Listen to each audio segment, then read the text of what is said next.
dalam merancang layout proses satu unit ya, maka selain jarak, kemarin sudah kita singgung ya, selain jarak, urutan alat, nah pertimbangan yang lain adalah masalah maintenance. Ada alat-alat yang saat maintenance itu dibersihkan. Contohnya, misalnya seperti ini, ya. HE ya, di sini HE, ini HE. Maka karena selain jarak, karena posisinya nanti harus dibongkar HE itu, jadi cupnya nanti dikeluarkan, katakanlah cupnya itu panjangnya 6 meter sesuai desain, maka kesananya harus cukup 6 meter. Maka posisinya di mana? Posisi harus di pinggir. Anda letakkan di pinggir. Ya. Satu, posisi harus di pinggir. Ya. Posisi. Ya. Kalau HE di pinggir. Ya. Kemudian ada lagi menghadap, ya, keluar. Sorry.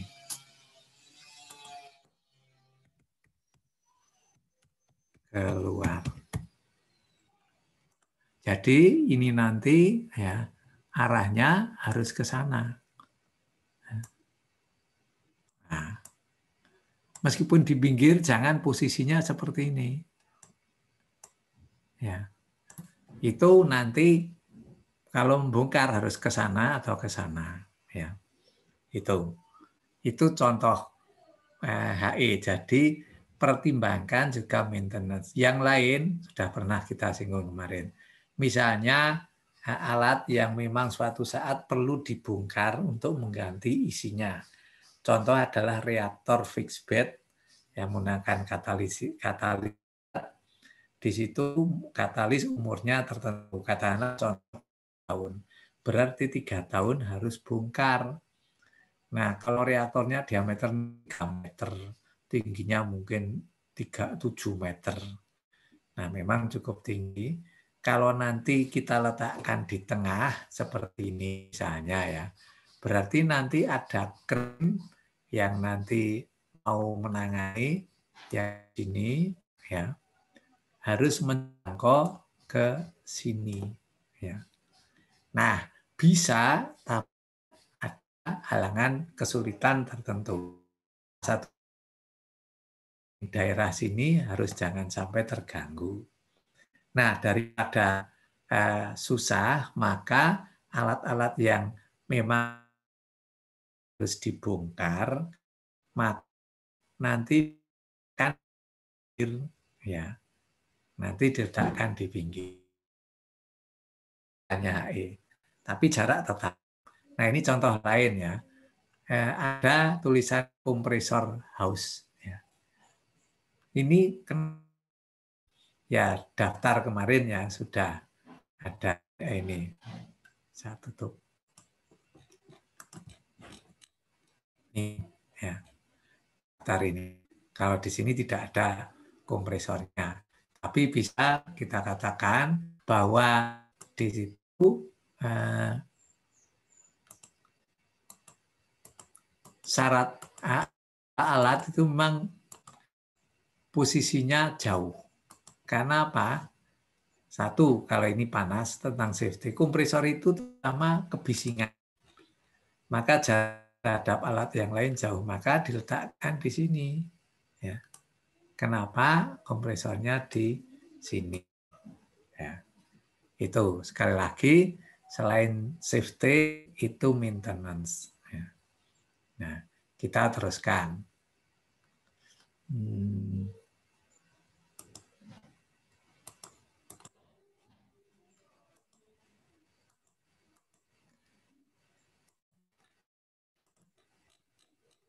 Ini kemarin sudah utility.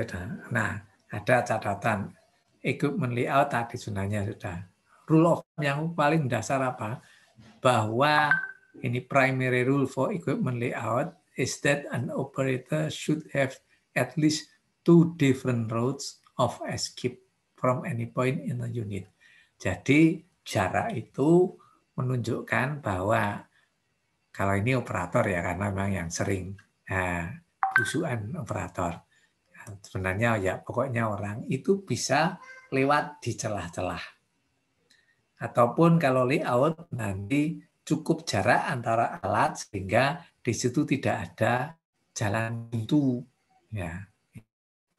Ini rule of thumb-nya. Ada ini sedikit value, tapi kalau di Indonesia rasanya saya belum pernah lihat.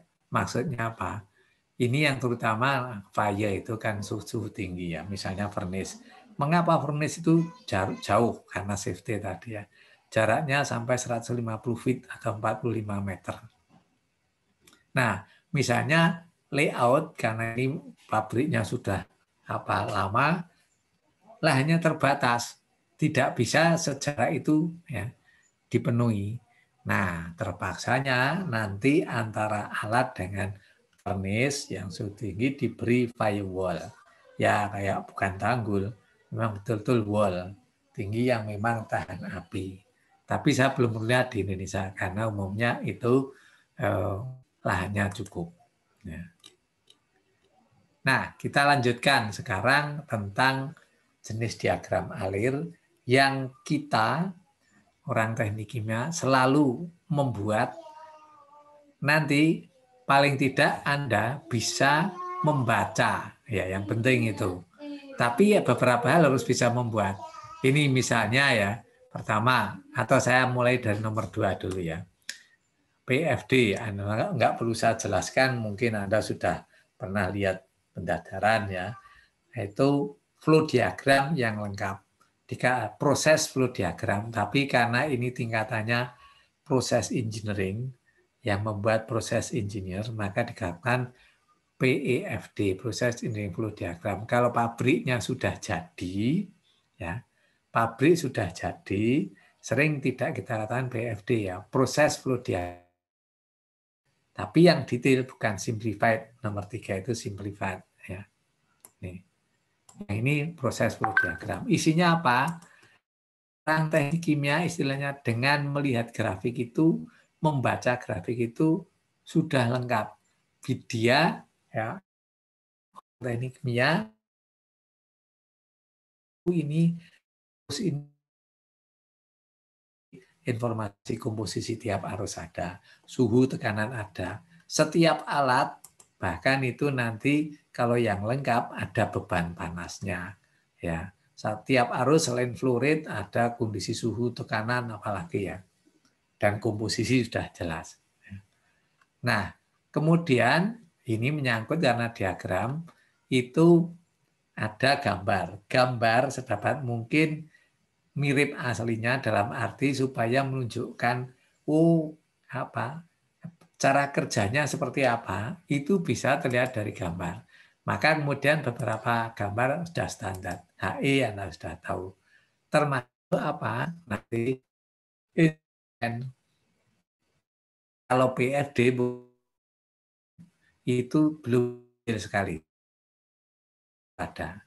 Tapi yang kita bahas PNID, instrumen perlu gambarnya. Seperti apa nanti kita lihat. Nah, yang kedua blok diagram. Namanya saja blok. Kotak lebih bersifat secara mendadak, tidak dalam bentuk blok, tidak kita gambarkan. Setiap alat tidak kita gambar sesuai bentuknya, hanya kotak. Ya. Anda sudah tahu mestinya. Bentar, enggak ya? Mungkin di sini.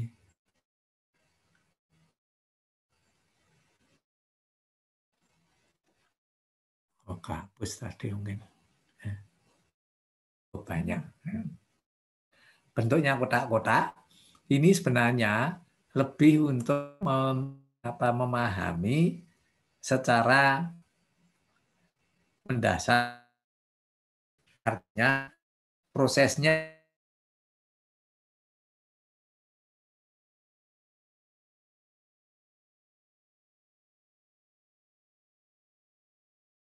destilasi. Kita lengkap sudah bisa membayangkan kolom destilasi itu kolomnya, kemudian ada HE, nah, condensatory boiler, ada reflux drum, ya lengkap. Nah, kalau di situ kolom destilasi kotak manjang, kotak biasa, tapi ada tulisannya. Misalnya itu kolom destilasi ya, C kolom ya, itu nomor berapa. Nanti cuma panah atas dan bawah. Itu saja. Itu blok. Konon ini sebenarnya dulu dipakai saat mengembangkan proses. Dalam mendesain proses itu tim, apalagi yang detail. Ada berapa tim. Nah, setiap hari itu diskusi. Nah, saat diskusi mungkin ada yang punya ide. Oh ya, saya punya ide demikian. Lah saat mau diskusi masa harus menggambar lengkap. Zaman dulu ya. Gambar kolom destilasi saja kalau lengkap kan perlu waktu. Apalagi nanti reaktor yang lengkap. Nah, terlalu lama karena sama-sama orang proses, gambar ngomong saja ini kotak, ada umpan, ada hasil atas, hasil bawah, cerita kondisinya demikian, komposisi sekian. Ini diagram, blok diagram. Nah, di situ sudah cukup karena setiap orang sudah bisa membayangkan apa seperti alat apa. Terus kemudian simplified flow diagram itu ya flow diagram proses yang disederhanakan. Saya kira nggak perlu saya tunjukkan juga kalau Anda belajar proses industri kimia di textbook, ya seperti itulah, nggak lengkap betul. Harus tidak ada keterangan komposisi, suhu, tekanan, tapi ada uraian yang.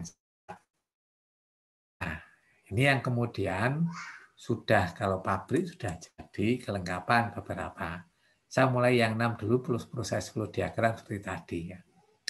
Ini kalau Anda di pabrik biasanya jangan tanya PEFD, jarang yang tahu banget. Kalau PFD ada, ya prinsipnya sama dengan PFD tadi, lengkap. Ya. Saya tidak perlu menunjukkan. Nah, berikutnya flag sheet. Ini flag sheet itu ini bukan mirip dengan PFD, tapi yang penting ada flagnya. Flagnya apa? Yang dikatakan flag itu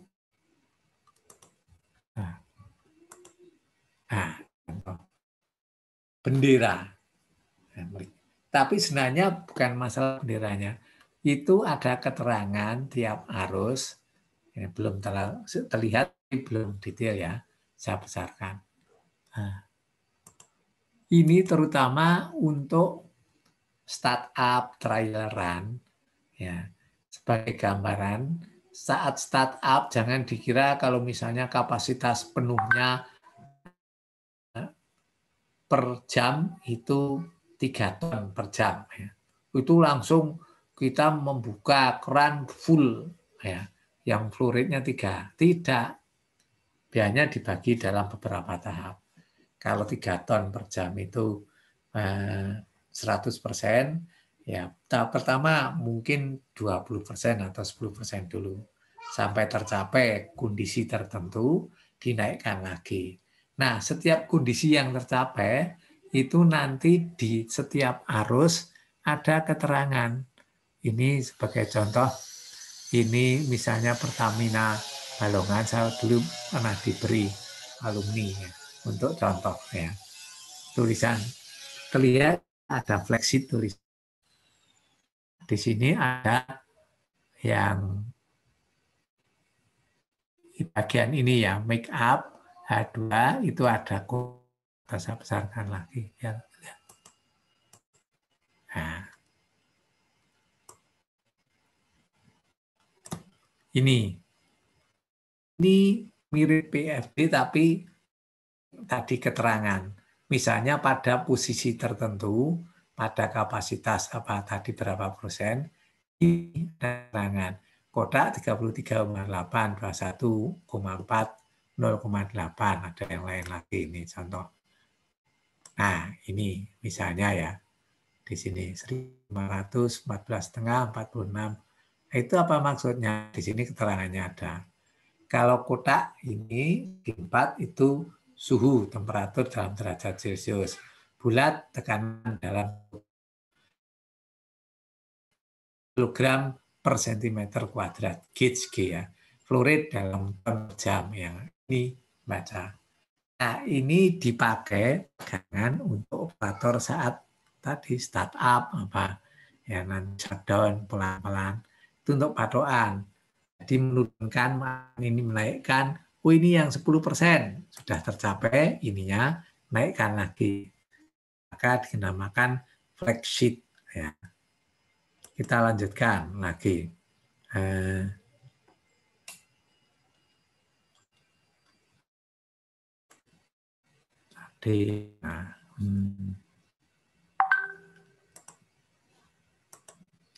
Ya, flag sheet sudah. Nah, sekarang engineering flow diagram. Engineering flow diagram itu diagram kalau ini tidak khusus proses engineer, tapi semua. Jadi saat pabrik dalam konstruksi ataupun nanti sudah, tapi ini terutama dalam konstruksi. Itu yang tadinya PFD digambar sangat lengkap untuk semua bidang. Salah satu contohnya nanti instrumen. Kalau di PFD instrumen itu mungkin untuk flow rate, nah, flow control misalnya, ya kita hanya gambar flow control. Tapi realnya FC flow control itu ada detailnya, sensornya atau istilahkan transducer. Nanti ke rangkaian apa dari transducer itu kalau elektronik itu ada CPU semacam itu ya, kotak. Nah, nanti CPU-nya itu inputnya dari misalnya sinyal valve-nya ya, atau itu kehubung valve. Jadi terus dari situ dihubungkan ke valve. Valve-nya saja digerakkan dengan pneumatik. Itu digambar lengkap. Tidak hanya seperti PFD, oh ini fluorid, ketahui. Nah, kalau ini termasuk piping. Piping, oh ini seperti ini kapasitasnya. Apa? Kapasitas ya. Kita, ini. Sebagai contoh seperti ini. Ada. Bisa lihat di bawah itu. Tuh. Oh, belum anu ya. Bentar, berarti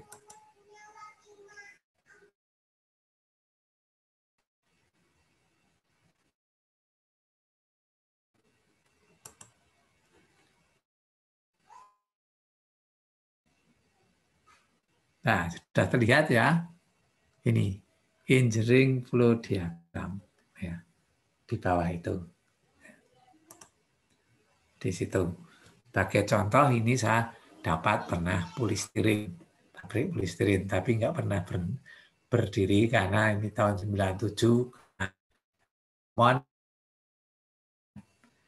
Nah, ini Anda bisa lihat ya. Lihat. Misalnya ini baru satu bagian ya, tangki. Ini ada relief valve, lengkap ya. Ada mana kontrol, kontrolnya seperti ya. Ini relief valve, kontrol lagi mana ya. Nah ini tangki misalnya ya. Ini tangki reaktor keliru. Di sini isinya jelas ATM 32 derajat Celcius P. Nah di sini ya ada kontrol detail. Di temperatur indikator ada LAN, ada low, ada high. Ini aksesoris dari level. Lengkap. Terus ini kalau ini pompa ya. Anda bisa melihat lalu kan ini ada kode-kode pipa. Ini ya, pipa ya. Ada kode pipa. Nah, Memang ini ekstensi DF dan nanti juga apa ada PNID. Anda bisa melihat ini dalam pipa asesor.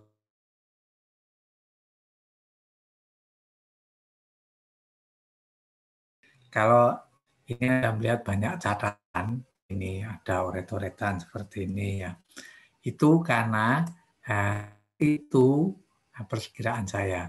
Ini dalam rangka saat itu diskusi. Ingat saat maupun saat konstruksi, tiap hari itu ada meeting untuk mereview, menyempurnakan. Nah, ini saat itu kelihatannya ada diskusi mau disempurnakan, ada catatan-catatan, tapi kemudian berhenti. Ya. Itu contoh dari ini contoh dari engineering flow diagram. Kita teruskan sekarang ke berikutnya. Ya. Wah, ini flexit, engineering flow diagram simplified sudah kita teruskan. Ini tadi proses flow diagram.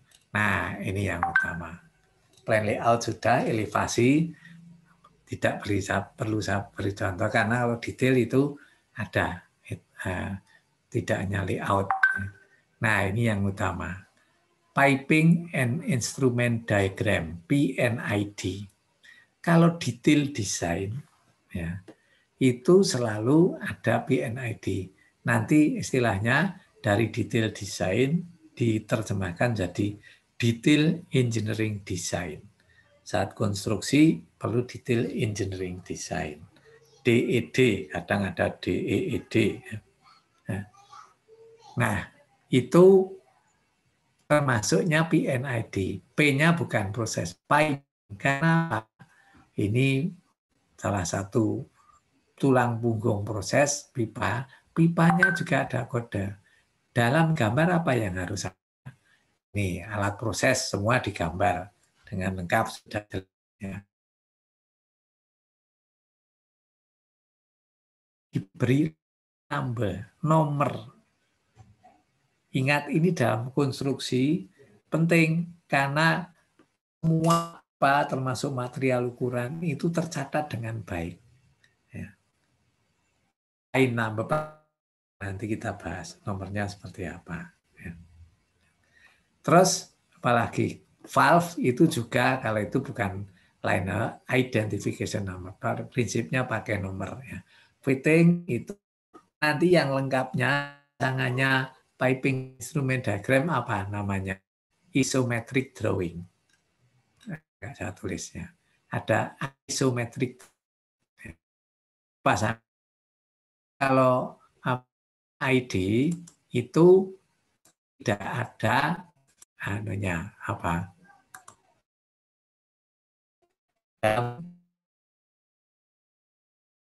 Kalau isometric per lapangan. Drawing.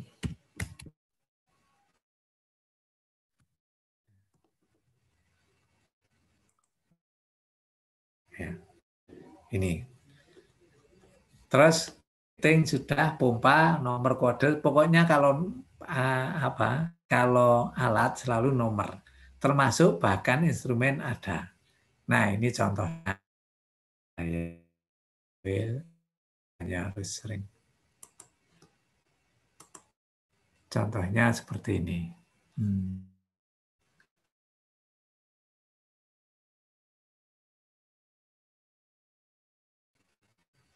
Sudah terlihat?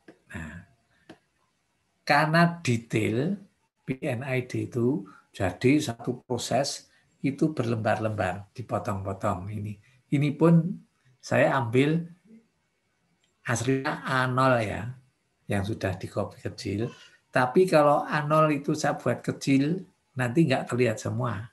Akhirnya saya ambil satu ini, satu alat saja, saya potong. Itu dulu sudah lama. Saya besarkan ini ya. Anda tahu. Ya. Alatnya yang ini kayak absorber atau stepper, ini seperti biasa ya, lengkap. Sekarang pipa piping. Nah, ini tadi bisa dilihat. Ada nomornya LN 5103 1 inci. Artinya apa? Nanti kita bahas. Ini P5103 ini. Jadi nanti setiap potong pipa minimum ada, Anda sudah menebak, oh ya 1 ini ada pakai 4 inch, ini 4 inch.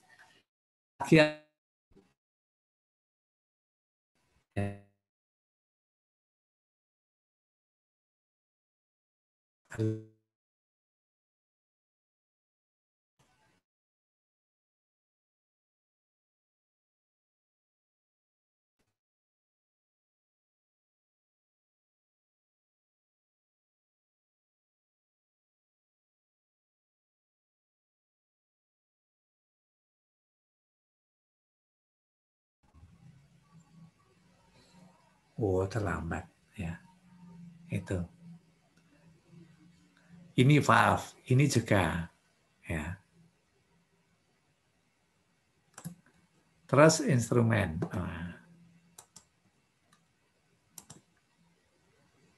Instrumennya ini ya. Instrumennya lihat. Ini kontrol apa? Flow control. Anda sudah bisa nebak FRC ya, flow control.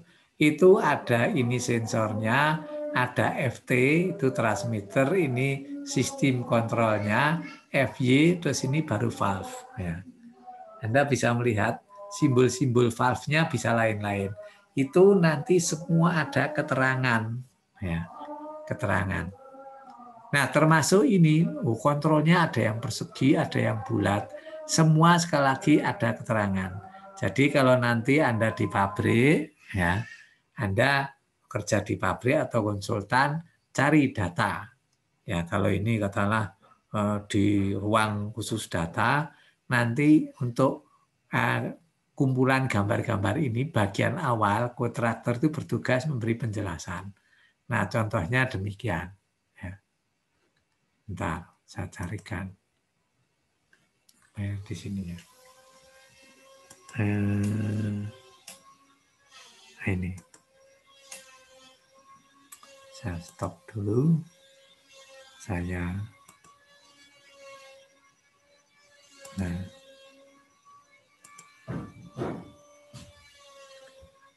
Halo, bisa melihat ya?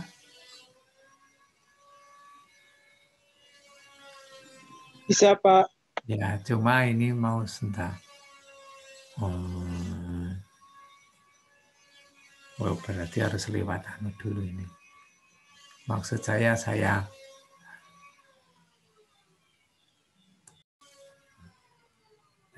tadi belum ya. Jadi simbol-simbolnya ada di sini semua, termasuk itu simbol huruf, arti huruf untuk kontrol.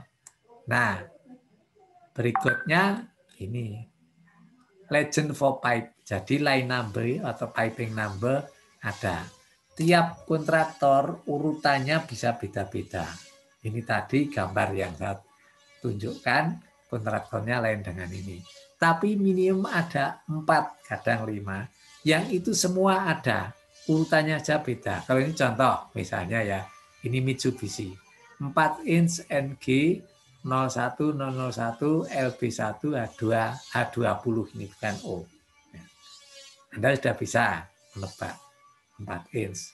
Ya.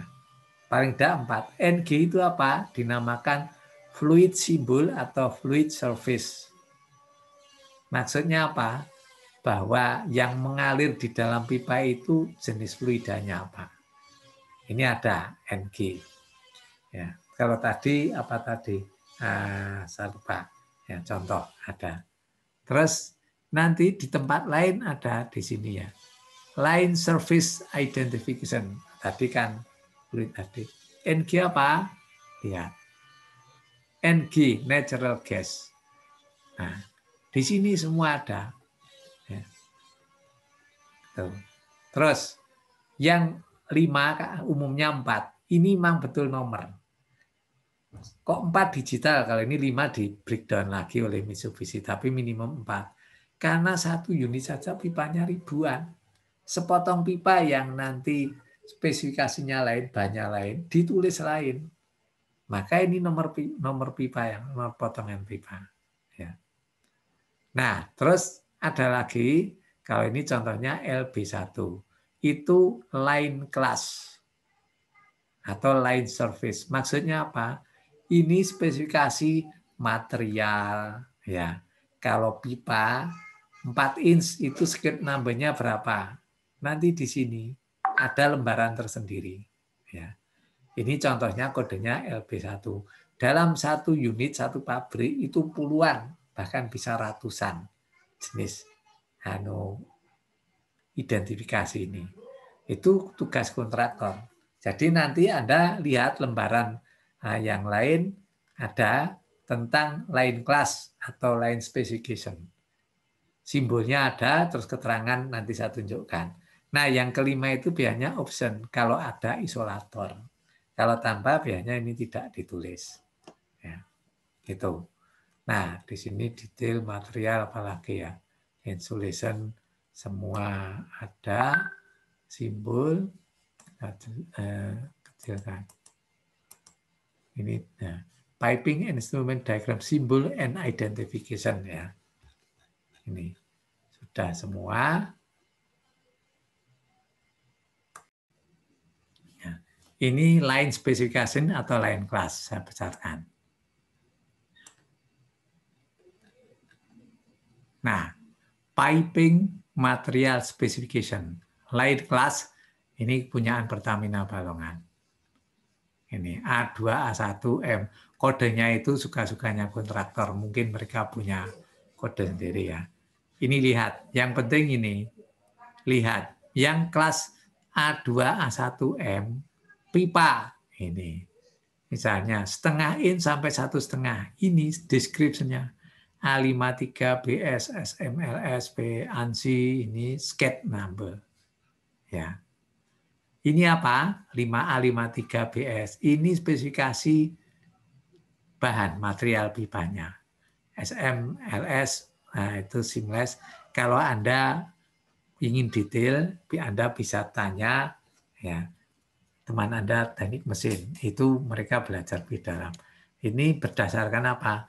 ANSI atau SMLS. Kalau ini contoh ANSI. Di material, bahan konstruksi, itu ada STM, ada SME, dan seterusnya ya. Mereka mengeluarkan spesifikasi secara reguler. Ini contohnya kalau mau cari A53 dan ini detailnya di sini ANSI B3610. Lihat yang 2 inci bisa lain lagi. 2,5 sampai 14 inci untuk yang kelas itu lain lagi. Pipa, elbow ini semua ya. Ini satu line class bisa beberapa lembar. Nah, saya tunjukkan. Nah, ini. Ya. Apa? Sampai ke valve, gate valve yang 12 sampai 14 inci spesifikasinya detail. Paling tidak Anda sudah tahu, oh ini bacanya. Nanti detail yang di sininya, description itu Anda bisa tanya orang material, orang mesin, ya, globe valve dan seterusnya lengkap. Nah itu untuk spesifikasi line class. Nah sekarang yang lain lagi itu isometric drawing. Nah sebentar.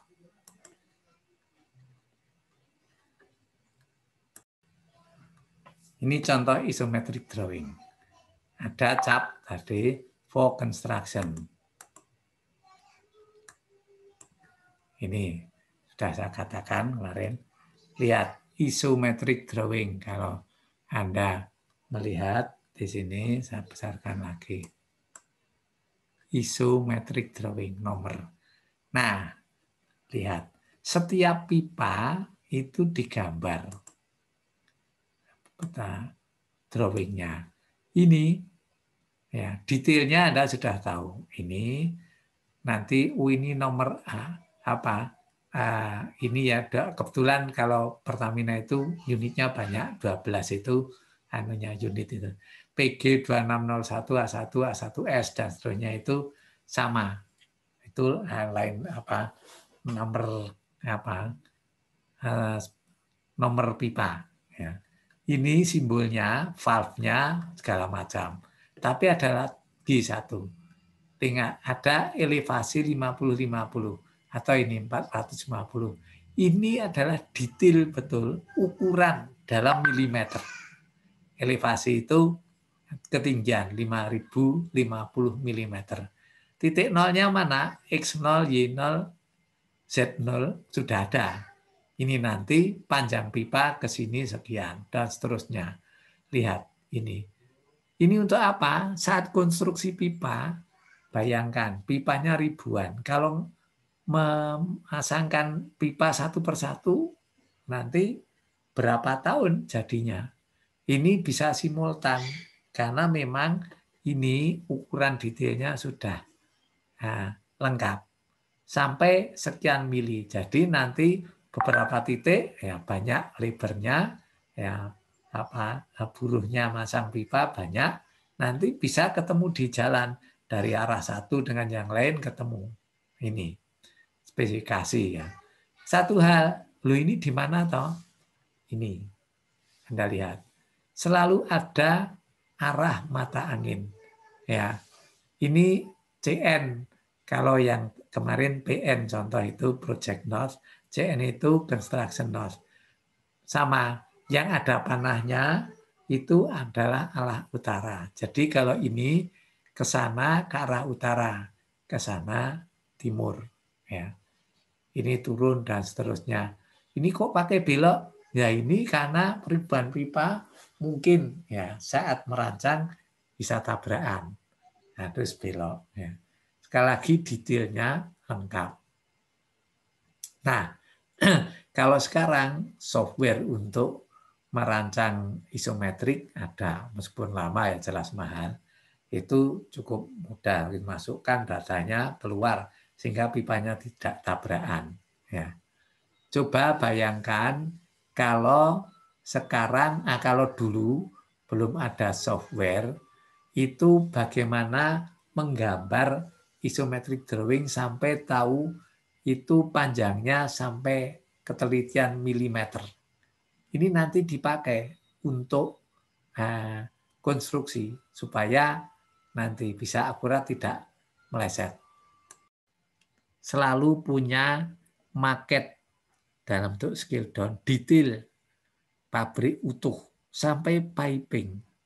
Nah itu sama. Jadi nanti ukurannya diperkecil, kan sudah ada ukurannya, letak layout sama, nanti pipingnya disimulasi seperti itu. Ini dipasang. Nah dari situlah yang kemudian di scale up. Nanti betul-betul diukur detail, ketemulah ini. Itu kalau dulu. Kalau sekarang udah pakai software. Ya, itu kira-kira gambarannya. Ya paling tidak gambaran dasar itu ya Anda sudah harusnya bisa membaca PNID dan isometric drawing. Mungkin kalau besok Anda lamar di kerja di pabrik, nanti mungkin Anda bisa dites tentang kemampuan ini, ya Anda siap-siap harus tahu. Karena saya pernah dapat cerita, wah lulusan kita itu dites suruh baca nggak bisa, itu beberapa tahun lalu. Nah ini makanya kemudian saya perlu menjelaskan di kuliah PBK. Meskipun ini hal yang sederhana, tapi Anda perlu tahu ujung awalnya. Ya sekian.